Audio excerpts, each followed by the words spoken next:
Good morning. My name is Gillian Podorowski. I'm a member of this congregation and your worship associate today. On behalf of Reverend Dave Dunn, Director of Religious Exploration Lexi T. Brown, our music director Alex Peach, the greeters, the technical team, and my fellow senior youth members that will be leading the service today, I would like to welcome you to the Unitarian Universalist Metro Atlanta North congregation, which we lovingly call UUMAN. UUMAN is a liberal faith community with a mission to nurture our spirit, strive for justice, and transform the world. No matter who you are, who you love, or where you are in your spiritual journey, all are welcome here. Welcome to all that are joining us remotely.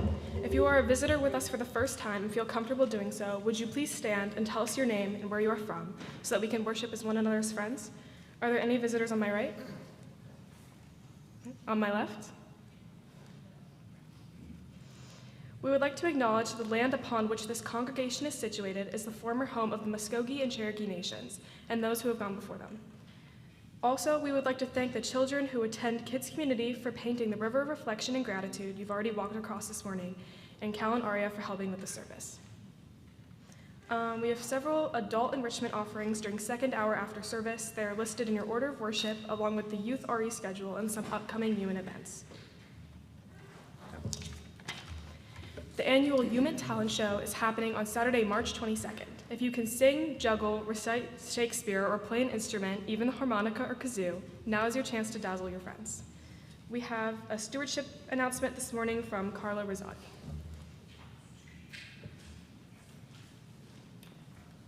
Everybody, I'm Carla Rosati, and today I'm here as a member of the stewardship team. Margaret is not here today. So, you have two men on an island. They're desperate. They've been left there. They have no way of getting out of the island. One of them is so stressed. How am I going to get out of here? The other one is chill, not worrying, sunbathing.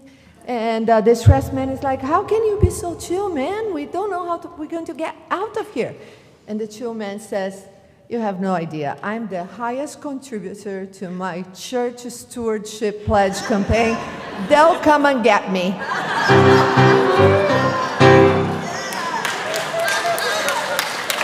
Now, I don't know which denomination wrote that joke, but we are not going to leave you stranded no matter how much you pledge. So keep that in mind.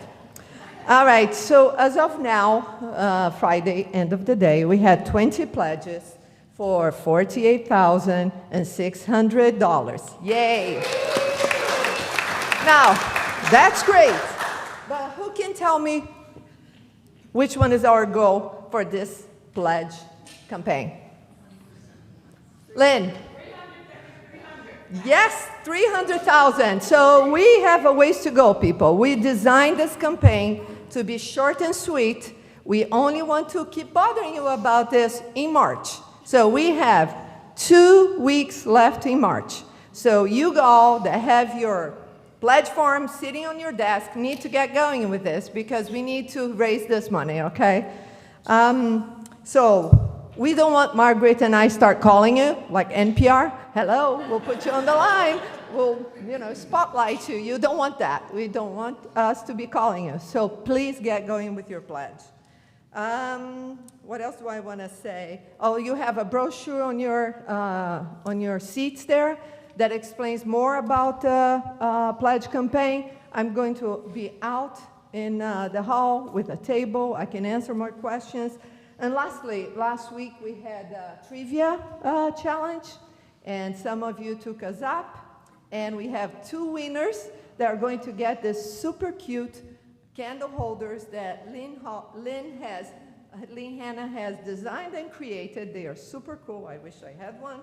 And the 2 winners are Dave Dunn and David Krober. So come and see me at the break. Thank you. And now let us greet one another in the hand or elbow of friendship.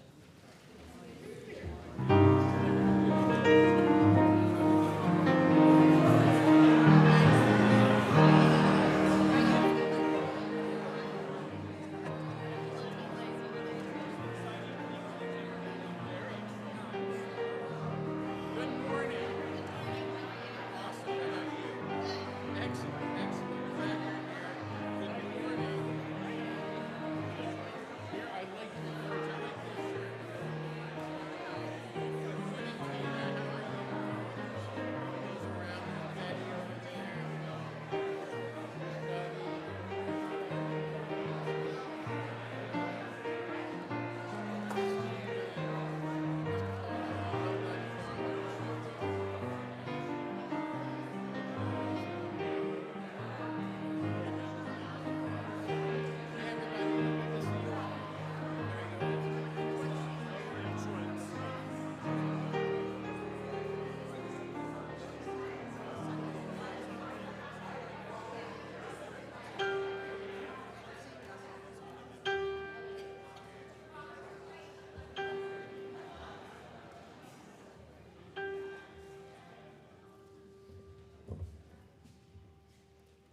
And now, the call to worship.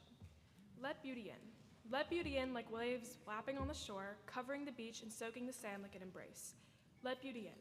Let beauty in like the first sunshine after a cloudy day, filling hearts and homes with radiance that brings delight. Let beauty in. Let beauty in like a wrapped gift from the Spirit of life herself as she offers to us, behold what creation can do. Behold, this is love made real that you can touch, taste, and smell all around you. May all that is pleasing and exquisite be nurtured here in our time of worship. May the magnificent pull towards all that is divinely pleasing hold us close. May the sacred pulse within this space as we welcome in beauty. And now let us light our chalice together. We come to a religious community from many paths and with diverse needs. If you have come here seeking comfort, may your pain be soothed. If you have come here looking for answers, may you find new questions. If you have come here seeking purpose, may your call be awakened. If you have come here hoping to build a new way, may the path be open before you. And now, if you are able, would you please stand and sing our opening hymn, number 1007, There's a River Flowing Through My Soul.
Olivia, I'm so stressed out right now. I have so much homework to do, and school is just so annoying. I have to go to the gym too, and I still haven't started my laundry, but I don't even like half my clothes because they're not cute anymore. How about instead of thinking solely on the small stuff, we pay attention to the bigger picture? The way you perceive things changes your mindset on life. Think about the fires in California, kids' schools who burned down. What about children in poverty with only the clothes on their back? Someone will always have more than you, and someone will always have less than you. Comparison is the thief of joy. And at this point in our service, we share our joys with each other to magnify them, and our sorrows to divide the weight of their pain. If you are so moved, please feel free to come forward, drop a pebble in the bowl, and express your joy or sorrow that you may have. For those attending via our live stream, if you have a joy or sorrow that you would like to share this morning, please type it in the chat.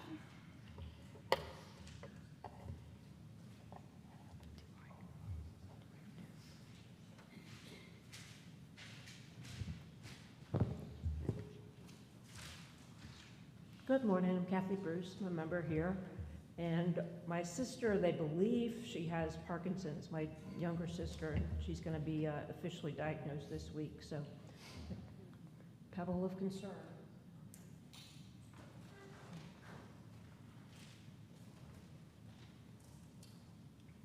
And I'm David Krober, I'm a member of this congregation. Pebble of concern this morning, my mother fell again on Monday, breaking her left hip and shoulder. This is to match the right hip and her shoulder that she broke last year. So she's still in the hospital, experiencing some hospital delirium right now. So we're working to try to get her back home in a familiar environment to see if she'll be all right. But again, hoping for a complete recovery for her.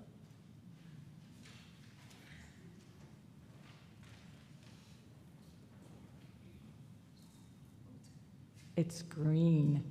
So my name's Lynn Hannon, and I'm a member of this congregation, and I have an update from last week when I said my niece's husband was donating his kidney on Thursday. The doctor said his kidneys were beautiful. The only problem they had was he was a little bit too muscular, so it was hard to get the instruments to. He's doing well. His cousin's doing well, so pebble of joy.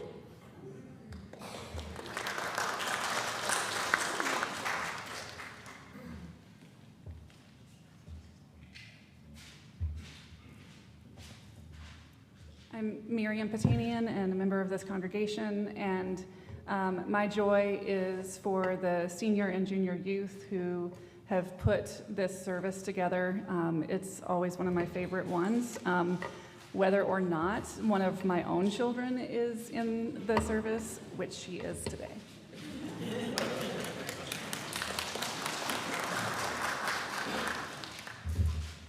And I will drop one pebble for Alicia P., who has a pebble of sorrow. Her mother was recently diagnosed with liver cancer, and they're starting the journey of her medical treatment. I also have a pebble for Steve Allerton, who is thankful that they dodged another bullet in the storms last night and is concerned for all those who are less fortunate.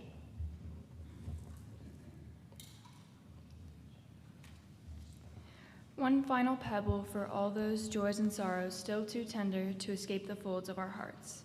Let us keep each other in our thoughts for the coming week.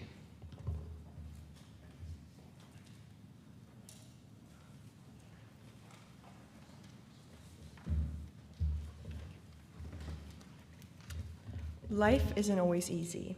We all have things that frustrate us, challenge us, or make us feel discouraged. But just as the river smooths rough stone over time, gratitude has the power to transform our struggles into something meaningful. Now, in front of you, there is a blank piece of paper in the chair back. Take a moment to think about something in your life that feels like a burden, a complaint, a frustration, or a struggle, and write it down on your paper. For example, if the traffic on the way to work, stress from family, or even a few bad hair days have been bothering you, feel free to write something like that down. I'll give you guys a few minutes.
Now, notice the river path in front of you. Rivers are powerful symbols of movement, reflection, and change. Just as the water shapes the rocks in its path, gratitude can reshape our perspective, helping us find peace in the midst of difficulty. In a moment, we will invite each section to walk through the side river paths in an orderly way. As you walk, take time to reflect. How might this burden be transformed into gratitude? For instance, if you have been struggling with work, consider thinking of that struggle in a positive light, like how you can be grateful to work and challenge yourself. When you reach the patio outside, please take a rock from one of the tables and write a word or phrase on it that represents this shift, a way you can see your challenge in a new light. Like instead of stress from school, it could be the word education, signifying how grateful you are to be able to go to school. Similarly, it could be a lesson learned, a hidden blessing, or a reminder of your strength. There will be senior youth at the patio to reiterate these instructions. Once you have finished, bring your rock and place it along the sides of the river closest to us by the pulpit, symbolizing how gratitude shapes our journey. We encourage each of you to recycle your paper at the end of the service. Our youth will now demonstrate the activity. You will participate in this activity after the choir sings their anthem. As you listen to the choir sing, reflect on what you're going to write on the rock. My complaint is that I don't like my job, but my rock is that I'm thankful for employment and money. My complaint is that I'm very tired and I didn't get sleep last night, but how I turned it into a good thing is I'm grateful for the time I spent with my friends.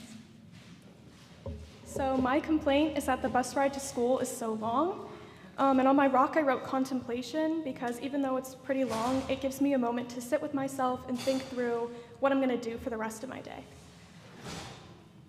So on my paper, I wrote that my life is really stressful, but on my rock, I wrote like self-forgiveness because, well, I just have a lot going on and I need to forgive that I don't have any time. So, yeah. My paper says that my school work is very stressful, but my rock says that I'm grateful to have amazing teachers and a community that can support me and an education. Yeah. Okay.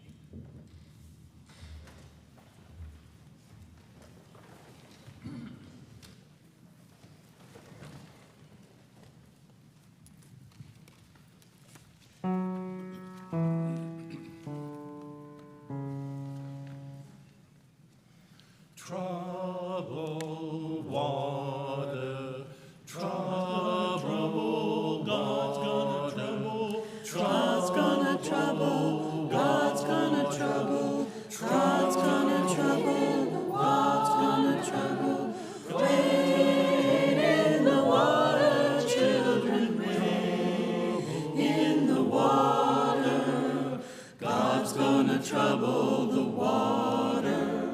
See that band all dressed in white, God's gonna trouble the water. The leader looks like an Israelite, God's gonna trouble the water. Come on and God's gonna trouble, God's gonna trouble. Wade in the water, children, wade in the water, God's gonna trouble the water. See that band all dressed in red, God's gonna trouble the water. It looks like the band that Moses led, God's gonna trouble the water. Come on and God's gonna trouble, God's gonna trouble. Wade in the water, children, wade in the water, God's gonna trouble the water.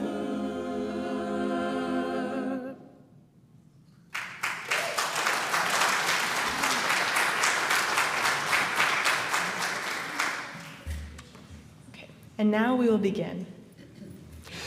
A few reminders before we start. Members of the senior youth will be available to assist, so please don't hesitate to ask for help. I will dismiss the side on my left first, followed by the right side once there's enough space outside. Please be patient and respect the physical and emotional space of others as we move through the activity. While you wait, enjoy a slideshow that we prepared to express our gratitude to you, the UUMAN community, for your support of the Coming of Age Boston trip.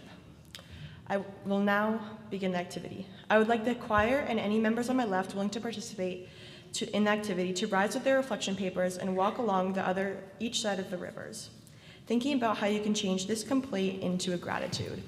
You are welcome to walk on the river.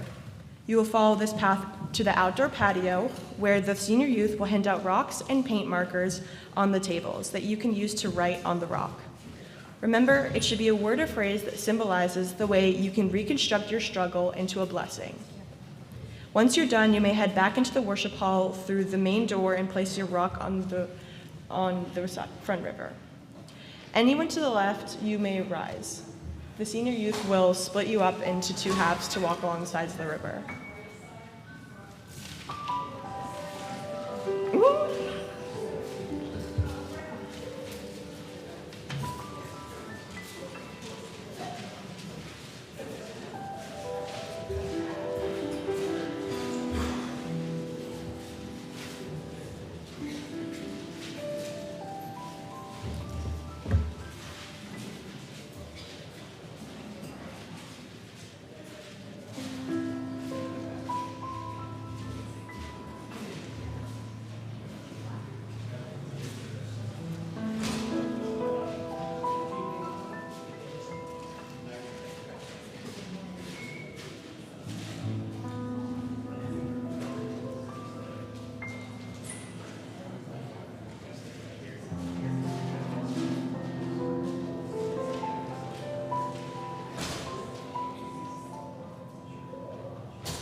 I will now invite all congregants on my right to rise and join in on this activity. Again, you may walk along the two side rivers out towards the patio.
Lastly, we invite you to take a deep breath and reflect on the power of gratitude, on the movement of the river, and on how even our struggles can lead to something greater.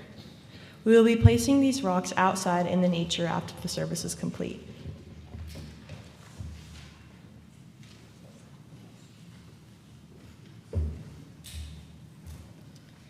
In an effort to fulfill and further the vision and mission of this congregation, we ask that our members and friends share their time, treasure, and talents to support the work of this congregation and Project Hope. With this, we will now take the offering. You may also use the Give Now option in Breeze. Project Hope is a global health organization providing disaster relief and medical support to those who have been affected by the wildfires in LA. They have also distributed hygiene supplies, air purifiers, and re-entry kits while also supporting local health services and mobile medical units. They are working with schools, frontline workers, and health professionals to help with the mental health crisis caused by these fires. Project Hope wants to support every group during this disaster, including racial minorities, LGBTQ+, unhoused people, and underprivileged communities. We hope you'll consider donating to Project Hope.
We accept this generous gift from our members and friends. May it be used judiciously to further the mission of UUMAN and Project Hope.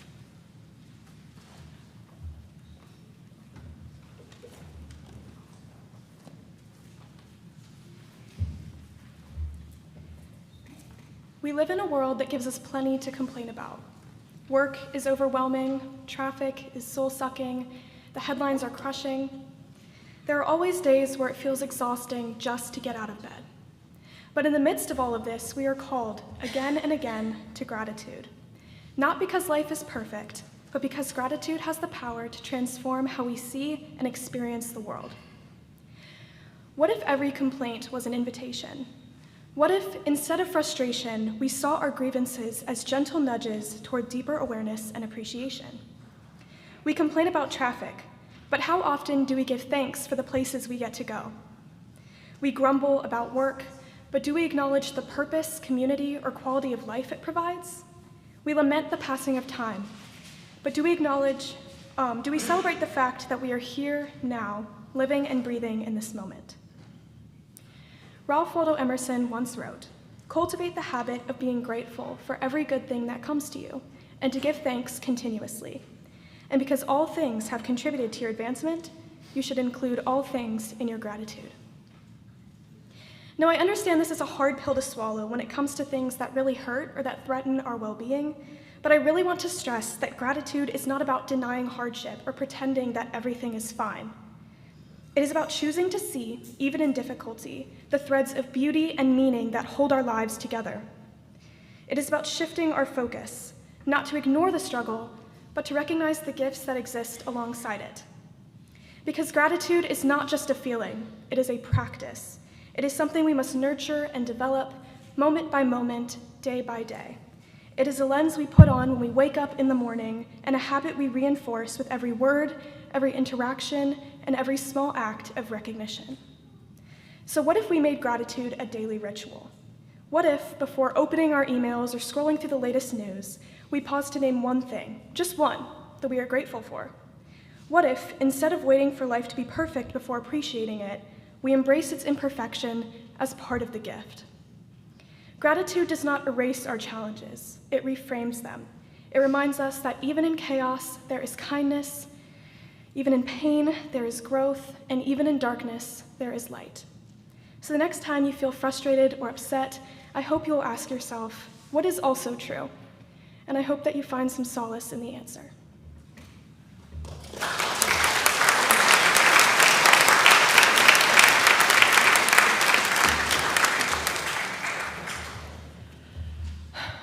My heart was pounding out of my chest. I was picking at my cuticles. I was reminded of the 20 million assignments and exams I had coming up. I sat in my room, unwavering, the pressure of freezing me in time. This massive amount of stress is normal for me, whether it be with my family, school, or life in general. School has been especially exhausting. My workload felt unfair, and every day seemed to be a new reason to be frustrated. I complained about waking up early to go to the gym, about assignments, about the pressure and competition at school, specifically, and about the people who didn't seem to be struggling as much. This outlet that started as venting quickly became a habit, one that left me feeling drained and stuck. I continued like this until I realized it wasn't sustainable for my happiness. It wasn't a single moment of epiphany, but rather a slow awareness that I had become someone who found fault in everything. One of the moments that made me see things differently happened on a trip to Mexico with my family. My little brothers were screaming and fighting in the back seat of a cramped car as we drove through unfamiliar streets, and I was at my breaking point. It felt like I wanted to rip my ears out and jump out of the car at the same time. I had been dealing with them all week, constant bickering, whining, and the noise. And I let my frustration take over. I sat there, arms crossed, thinking about how unfair it was that I had to put up with them. I was sweating, annoyed, and completely focused on how miserable I felt in the moment. But as we continued to drive, we passed these old, crumbling buildings. I saw children, not much older than my brothers, playing barefoot in the dirt streets, their clothes worn and torn. My mom even got out to feed some of the stray dogs lying down in the hot sun. I saw families sitting outside, their faces lined with exhaustion. And then it hit me. These people were living with so much less than I had ever known. Yet there I was in a comfortable car with a family who loved me, throwing an internal tantrum, all because my brothers were being annoying. That trip stuck with me. I realized how often I let my small inconveniences take over my mood, while completely ignoring the bigger picture. My life, with all of its frustrations, was still filled with so many privileges, things I had taken for granted simply because they had always been there. I complained about my brothers being loud, but I never thought about how lucky I was to have a family at all. I groaned about school, but never acknowledged how fortunate I was to have an access to an amazing education. I focused on what was annoying and frustrating or unfair, rather than recognizing all the things that I could be grateful for. Similar moments have occurred in church. One Sunday, as I sat in church, half listening to the service, sorry, Dave, while mentally running through my to-do list for the week, I noticed how every person who came up for joys and sorrows had issues with the government, religion, social, or family. Each of these are valid things to be upset about, but before the service had even started, I overheard people talking about how long the week had been, how stressed they were at work, how their kids were driving them crazy, and how the world just seemed to be getting worse. It felt like the same thing, people grumbling about inconveniences as if they were life-altering struggles. And yet, we were all sitting in a beautiful church, surrounded by a community of people who cared for one another. I mean, we literally have stickers on our name tags to identify people who live near you that can bring you food, take care of you, and help you in times of need. We had the privilege of gathering freely, of finding comfort in faith, of being in a space where we weren't alone. We have the chance to be ourselves and express our opinions without the pressure of others' opinions hanging over us. How often did we stop to acknowledge that? This made me realize how easy it is to focus on what was wrong while completely overlooking what was right. That realization stayed with me. I started thinking about how much of my own time I had spent consumed by frustration over things I can't control. In all my complaining, I had done very little to actually change my situation. I convinced myself that my circumstances were unfair, but I hadn't taken any real steps to improve them. Instead of prioritizing activities better, I focused on how overwhelming my workload was. Instead of learning to deal with my stress, I complained about what I was going through. I was spending all of my energy on frustration and none on gratitude or action. That moment in church pushed me to shift my perspective. I started paying attention to the way I reacted to challenges.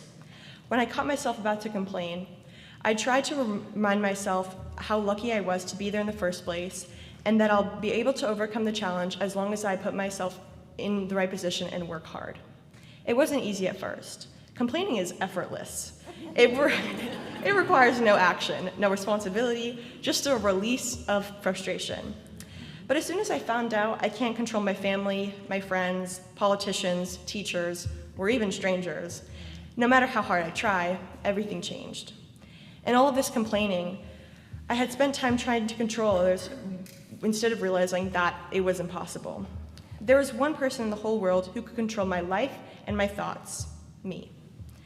To look to the other side and focus on what I could control and to what I have to work to as well. Acquiring genuine gratitude requires us to take a step back, to acknowledge that even in difficult situations, there's still always something to appreciate. I began to realize that the things I used to grumble about were often privileges I had taken for granted. I complained about school, but never stopped to recognize that education I was receiving, something millions of people don't have access to. I was frustrated by my responsibilities, but didn't consider the fact that they were signs of trust and responsibility. Even the little things like having food on the table or a place to sleep were things that I had been overlooking in favor of focusing on what I lacked. Most people in the world can't say that they live in Alpharetta or Roswell, where the median home price is anywhere between $500,000 to $800,000. This isn't to say that life doesn't get hard or that frustrations aren't valid. There are real struggles that can be fixed. There are real struggles that can't be fixed by simply looking on the bright side. But what I've learned is that gratitude doesn't erase problems, it reframes them. It reminds us that even when times are overwhelming, there is still good to be found. So now, instead of letting complaints consume me, I tried to shift my focus. I won't pretend I never get frustrated, but I work to acknowledge what's within my control and what isn't. I've learned that gratitude is not just a feeling, but a practice, something we have to choose again and again. And when we do, it changes the way we experience the world. It turns frustration into awareness, obstacles into opportunities, and moments of struggle into moments of appreciation. So, when I find myself complaining, I remind myself, choose the good. Because at the end of the day, my perspective is my choice, and I choose gratitude.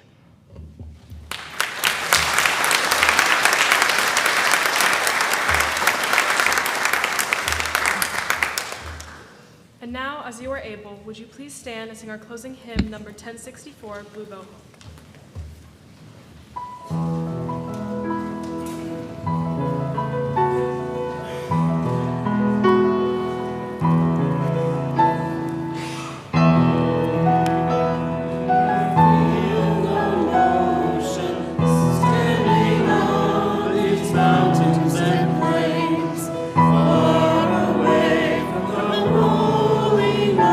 Still I drive and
And with that, we extinguish this flame, but not the light of truth, the warmth of community, or the fire of commitment. These we carry in our hearts until we meet again.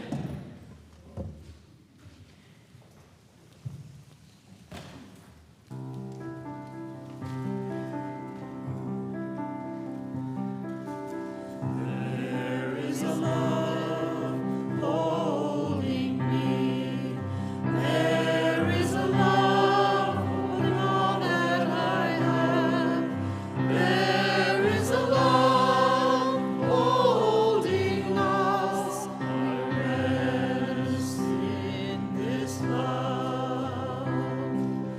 There is a love holding me. There is a love holding me. There is a love holding all that I have. There is a love holding me. We rest in this love. There is a love holding us. There is a love holding all that we have. There is a love holding all. We rest in this love.